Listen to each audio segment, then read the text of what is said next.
As Sarah said, my name is Mike Deblasi, and I'm the Aquatic Resources Coordinator.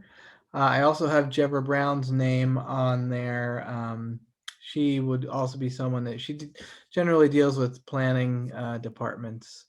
So you may see or hear her name if you had something that you wanted to do on your property. I'm with the Oregon Department of State Lands, and one of our tasks is the removal and fill regulatory program. The regulatory statutes have been on the books since the around 1970, and they started out as wetlands only, but they have expanded some years later into waterways as well. Okay, so a lot of people they own their private property and they think, well, this is not state land, so I should be able to do with it what I want. Well, yes, with an asterisk on that. So we have jurisdiction over waters and wetlands in the state, and collectively called waters of the state. That includes the Pacific Ocean, estuaries, rivers, lakes, streams, wetlands, and ponds.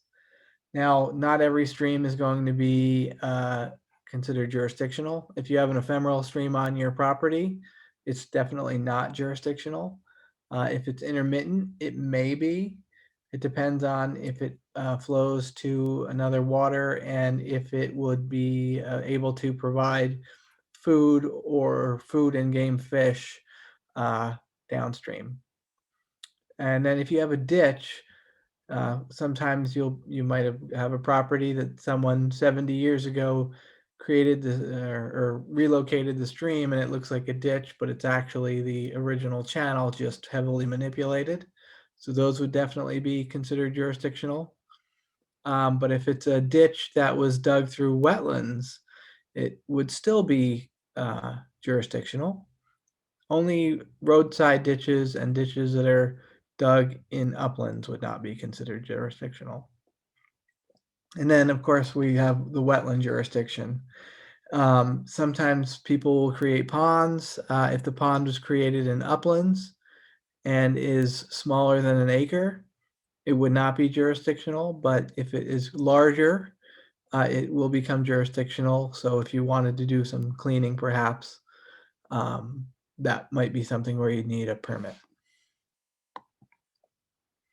Then we have the different waters. Like I said, we have the Pacific Ocean estuaries. Of course, no one here has to worry about that.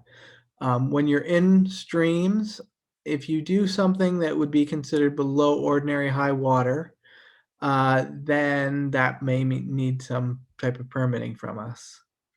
If there are no wetlands adjacent to the stream and you're above the ordinary high water, say doing some type of bank protection, then you would not need anything from the Department of State Lands.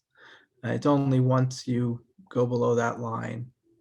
And then wetlands, it's to the boundary of the wetland, and it's also essentially to the sky. So the amount of fill that you would be putting in that wetlands would be counted, as I say, up to the sky. Waterways, that's not the case. So we'll get asked occasionally, well, how do you know this is a wetland? So wetlands, we use the Army Corps of Engineers method to determine if a wetland, if an area is a wetland. Then there are regional supplements that are more site specific. We use the Western Mountains, Valley and Coast, and the Arid West. Around here, it would be the former. And wetlands are going to be areas that are saturated by surface or groundwater long enough and often enough that will support a certain type of vegetation, and it will create conditions in that soil. I don't know how many folks are familiar with soils, but when you dig within a wetland, you're going to see certain characteristics in the soil that you would not see in an upland. So it's what we like to call a three-legged stool that creates a wetland. You have wetland plants, wetland hydrology, and wetland soils. The hydrology is going to be the driver of it. The presence, as I said, and the duration of saturation will create conditions within the soil, which can then support those plants. And if you look in the picture to the right, you can see that the soil color from going down from the vegetation line down, you see it, you have some rust looking spots. That's iron that's been rusted. It was mobilized in water, and then when the water drops, it rusts. And then as you go down, you see a lighter gray and then darker gray. And those are form under conditions of longer term saturation. So wetland plants are also called hydrophytes. They're going to be plants that grow very well in these saturated low oxygen soils.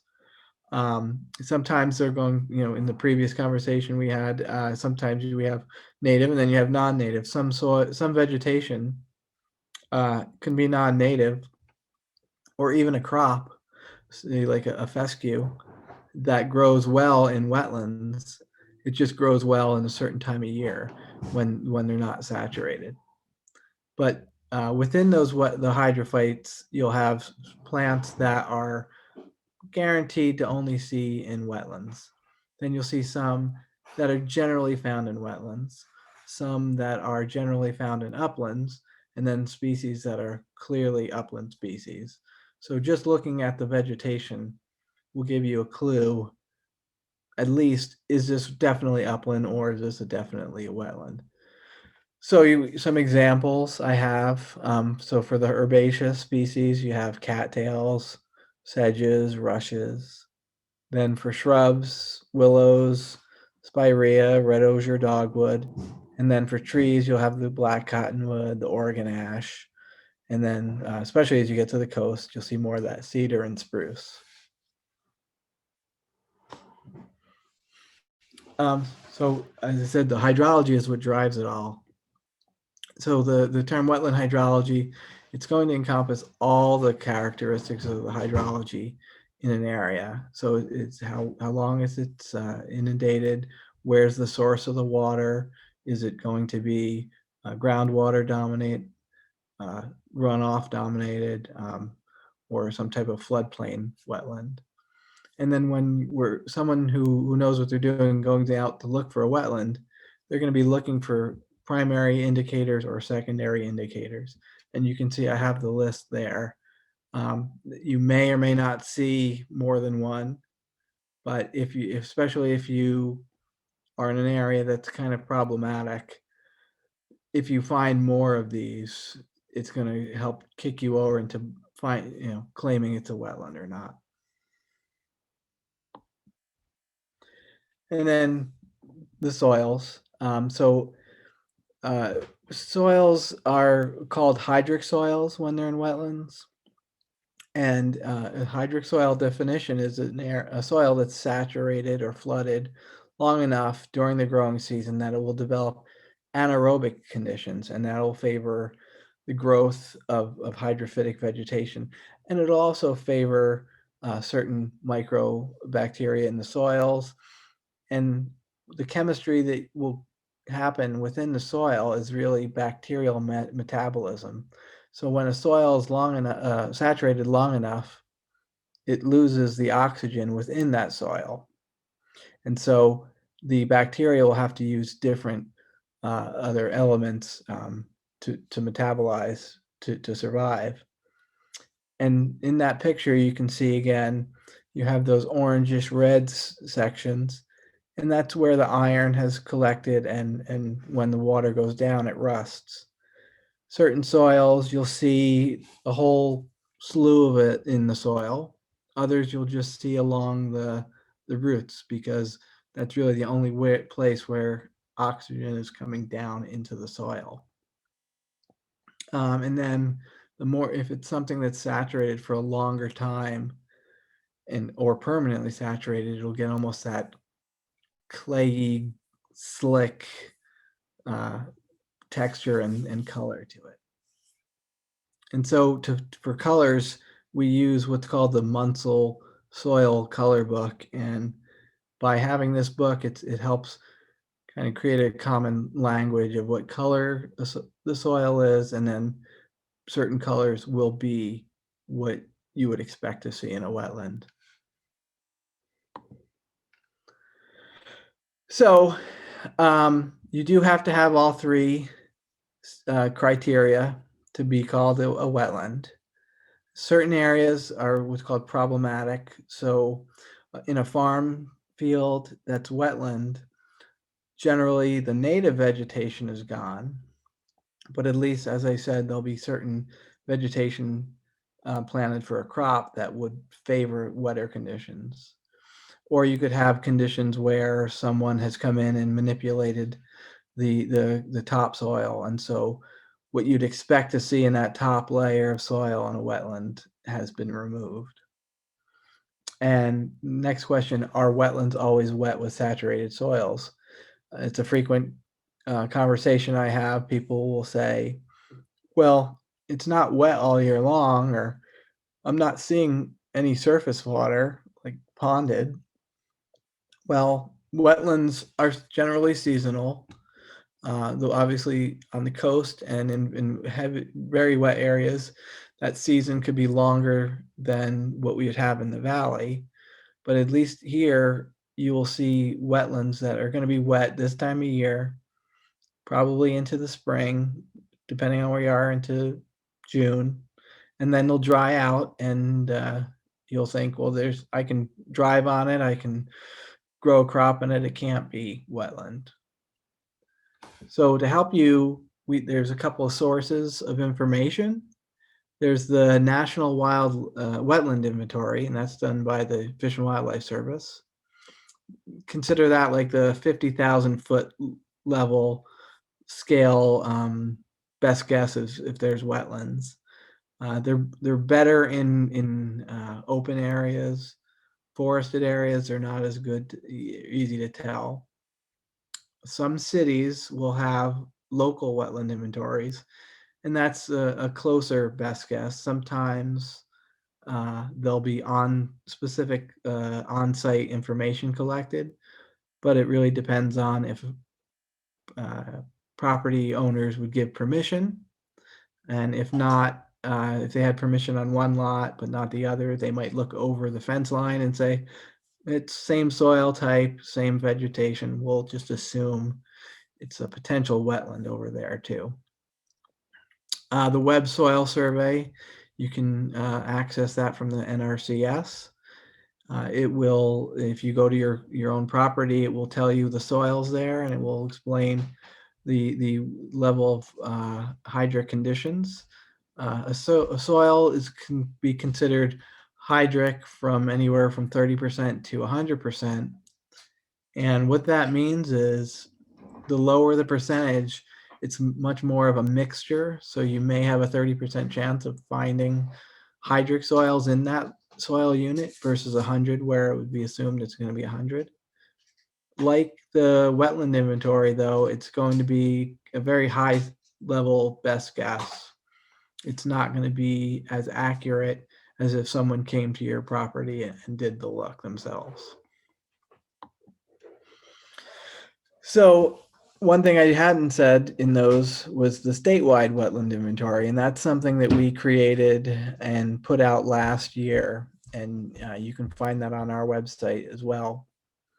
And what it does, it takes the national wetland inventory information. It will show you the study areas of any local wetland inventories. It will show the stream layer, and then it will take what the hydric soil mapping. And there's the two subsets are those that are over 50%, and then the one for Jackson County. So of course that one isn't relevant for our area. But again, it's a good way to filter out and to see where there's a higher likelihood of being wetlands on your property. And of course, the next step would be either, if you had a plan, to hire a consultant or to give us a call, and we might have a little better information. So this is what you'd be seeing if you go to that uh, the statewide wetland inventory. It's going to show these are farmed wetlands. Generally, they're not shown on the National Wetland Inventory. This is an area down by the Corvallis Airport. It's got the National Wetland Area that's in the green. The local wetland inventory area is in the blue. And then that brownish color is what's called hydric soil. So you see they don't really all cover the same exact area. And it's in those areas where you're not seeing overlap that you'd really want to investigate further. And here's another one. This is by Harrisburg. Again, the local wetland inventory, it detects areas that are predominantly hydric, but if you're looking at the green areas, it doesn't cover those at all. So again, it's one of those things that you'd like to really get more local on-site information. So another question I get is, how do I find out if I have a wetland on my property? And then people may have heard the word delineation. So there's a difference between a wetland determination and a wetland delineation. Determinations are always going to be a lot broader, usually with a lot less information. And it's going to be looking at those mapping sources and any other information that we may have, just to give you a sense. Yeah, you have, it looks like you have wetlands on your property, but it won't tell you the extent, and maybe not even can tell you where. The delineation is where you hire a consultant to come in, and they will do soil pits throughout the property. They'll look at the vegetation, and depending on the site, there may need to be groundwater monitoring, but generally that's for really confusing sites. So a determination, you can call us up and we can do what's called an off-site. It might take a few weeks before you get an answer, but the answer is not going to be very conclusive. It may just be, we think there's wetlands on your property and that we recommend a delineation. Whereas the on-site determination, if we have time, we could come in and take a look, maybe do a soil pit or two, but again, not really getting a sense of where the wetlands are on your property to the full extent. So you'd want to hire a consultant to do the real on-site investigation. And the Society of Wetland Scientists has a professional wetland list. We can't recommend anyone in particular. You can ask us, I guess what you call their success rate of delineations. We even have what's called a scorecard on our website, but we couldn't say if you want to avoid someone or not. So what if you do have wetlands on your property and you want to do something? So generally, if you're away from what's called essential salmonid habitat, it's a 50 cubic yard threshold, and it's additive. So if you were going to do some removal and some fill, you would have to add it up to see how much that is. And again, that's the work that goes on in wetlands. Now, every year, that 50 cubic yards is sort of renewed, but the removal is generally is basically an annual allowance, whereas if you did 10 cubic yards of fill in a wetland in year one, the next year you could do only at most 40, and then it keeps shrinking down. So here, where I said that it's 50 cubic yards, so if you have an essential salmonid habitat waterway that goes through your property, and that waterway can access the wetlands, there's say not a levee or something, then those wetlands will become part of that 0 cubic yard threshold. Now, some activities may be exempt.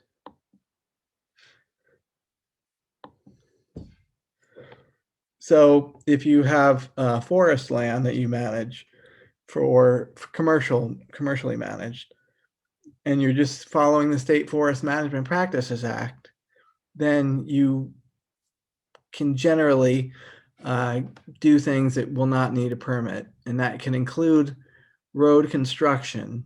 Now, you still have to follow the practices statute and rules, but generally we have a hands off on that. Now, I doubt any of you have hydroelectric dams on your property, but that would again be one of those exemptions. Navigational servitude, I doubt there'll be any issues here. But I'll bet you have a culvert on your property, or some maybe tile drain, or even riprap.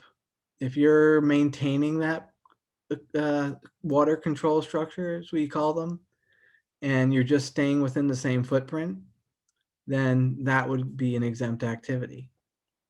If you had a road or other transportation structure that needed to be emergency reconstruction on it, again, that would be an exempt activity, providing you stay within the original footprint.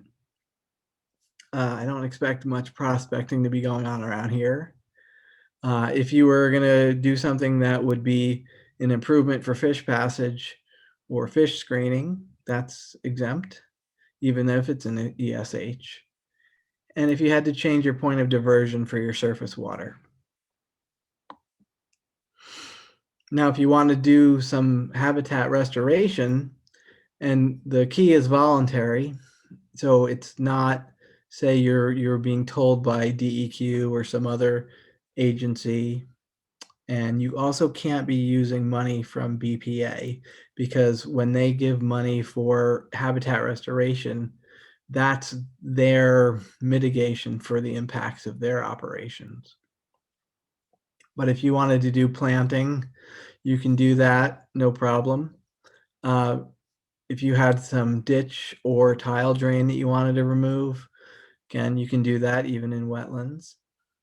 If you wanted to do some placement of wood or boulders in your creek, if you have one. And then if you, of course, were removing garbage or other debris from a wetland or waterway. Now, here's where probably most of you are interested in the exemptions for agricultural activities. What we've done is allowed certain activities that are on farm zoned land that are general normal farming practices within those wetlands and waterways, then you can continue doing them. Now, the caveat to that is that it has to have been regularly farmed land. So if it hasn't been farmed in 10 years, or there was, it's grown up to be a shrubby forested area and you want to bring it back into production, then that exemption is severed. And so you'd have to come in to do whatever you want to do through a permit. We have ag ditch maintenance, and it's used to be under a general permit specifically for that. Some of you may have heard that the legislature passed a bill. I can't remember which session it was. It was very recent, though. That basically takes, if you're in the dry and you want to do some cleaning in a jurisdictional stream or ditch, you can go through the Department of Agriculture. If it's something that's in the wet, you would still have to come through us.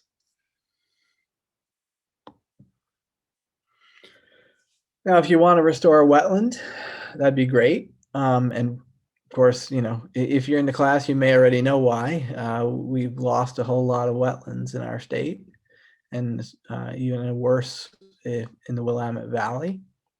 And the wetlands have been degraded, those that are still here, by water regime that's been changed from damming or some other manipulation to the hydrology through pollution and, of course, invasives. Now, they also, these wetlands are very important ecologically. They provide the habitat for fish, amphibians, birds, or they provide pathways. So 24% of the wetland-dependent amphibians are ranked as imperiled, and there's been extensive modification to our streams, rivers, and wetlands. So any little bit that we can get restored is definitely a plus. Some of you perhaps may be adjacent to a waterway that is what's called state-owned land. Most waterways in the state have not been determined state-owned bed and banks because there haven't been navigation studies. But those that have, I know the Willamette, I think part of the Santiam, have, and so the state owns the bed and banks. Other than that, then the private adjacent landowners would be the owner. If there's a meandered lake on your property, probably not, but if there is, that would be something that we own. And then, of course, the territorial sea. And then we also own uplands in the east side, but again, that's not a big deal to you. But if you do have property that has a state-owned land or water adjacent to it, and you are going to do something within that, you would not only need to come to us for a removal fill permit, but you'd also have to come through the other Department of State lands subdivision that's called the proprietary. And basically you're getting an easement perhaps, or some type of lease to put something out there. So here's an example. If you had a dock on the river, or say you have some type of water pump dock that's just to put the water pump out in the summer for your irrigation, and it is on a state-owned water, then you would have to get some type of registration for that. So in summary, what you want to know if you need a permit or not, is it in waters of the state? So is it in a jurisdictional water? Is it something that's regulated, or could it be an exempt activity? And if it is regulated, does the work you want to do exceed the 50 cubic yards or 0 in ESH waterways? So if you have any questions, and you may, you can call us at the main number right there. Obviously with COVID, our in-office staff is pretty thin, but if you call, they can direct you to the correct resource coordinator, and they can get back to you. And then you can also talk to the proprietary coordinator if you need some type of property permission agreement. And down there is Carrie Landrum's name. She'll be the one that you would talk to for Marion County.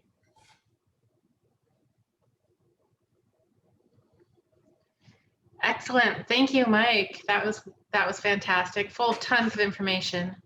I do want to point out that in the technical sheets that you received, we do have a question about whether you're along an ESH, Essential Salmon Habitat stream. So you should be able to find that information in there. We also use the National Wetlands Mapper to figure out whether, according to the National Wetlands Mapper, you have wetlands on your property. But again, that's at the, what did you say, 50,000 foot level? Yeah, it's a very coarse scale. Which means that it can point you to the potential of having wetlands, but it actually isn't a deciding, it's not the decisive way that you find out if you have wetlands. Correct. Yeah, it's a good first filter. Right. And so we do have a question. Paul asks if there are grant funds available for restoration of wetlands, perhaps for benefit of specific riparian or amphibian species. So we don't do grants in, say, like the OWEB way or some other, maybe even soil and water district. But what we do have, and I have to claim ignorance on how it works, is with the mitigation, when someone does an impact to wetlands, they have to mitigate for it. There are several options, and one of them is going into the payment in lieu mitigation. And what that means is basically you're paying us, and it goes into this account that would then be used for mitigation of wetlands within that general service area. I don't manage that. Dana Field in our office is the one that manages it, and I don't know how the process is to release money on that. It's not our favorite way of mitigating for impacts to wetlands, because then it puts the onus on us to find good projects and fund them. I can add to that a little bit. The Soil and Water Conservation District has landowner assistance program grants. There may also be some OWEB, Oregon Watershed Enhancement Board grants available at some point in time in the future. But the landowner assistance program grants can assist with the restoration of wetlands. We can talk more about that. Again, I highly recommend having us out for a site visit. Contact me and let me know via email what you're interested in so that I can set you up with the right person from our office to talk to you. So as Jenny said, we have some folks that do ag and some folks that do natural areas. And so we want to set you up with the person that can help you the most. And so if you just send me an email, let me know what you're interested in, then I can forward your information to the right person in our office, and we can set you up with a site visit. And that would be your first step towards grant funds available through the district. And our folks may be able to point you to grant funds available through other organizations. Are there any other questions on wetlands and waters of the state and permitting? I do have a comment that I didn't say earlier. So sometimes people will have the NRCS come out to look if there are wetlands. And I said earlier that we use the Corps of Engineers method, and there's not a complete overlap. So there have been instances where the NRCS says there aren't wetlands, and we come out, and based on the way we do it, we do find wetlands. So I would default to calling us or the Corps of Engineers rather than sticking just with the NRCS says. This is Jenny. I have a question for Mike. Regarding the removal fill limit of 50 cubic yards, is there a stream reach length for that 50 cubic yards, or is it per property? How do you determine what area that covers? So it's going to be per project. So it Okay. could go across tax lot lines. But and that reminds me, that ODA, the new ODA program, the way the general permit had worked, it was you would get up to 100 cubic yards of removal and 100 cubic yards of fill before you kicked over into the regular permit. With the new ODA permit or system, you have, gosh, I think it's like 3,000 cubic yards over a mile's length of stream. Right, that sounds about right. Yeah, which that's a lot of material. So it only be once you kick past that you'd then come back to DSL. Right, and that's just for the drainage ditches, though, not for streams. It is for dry streams.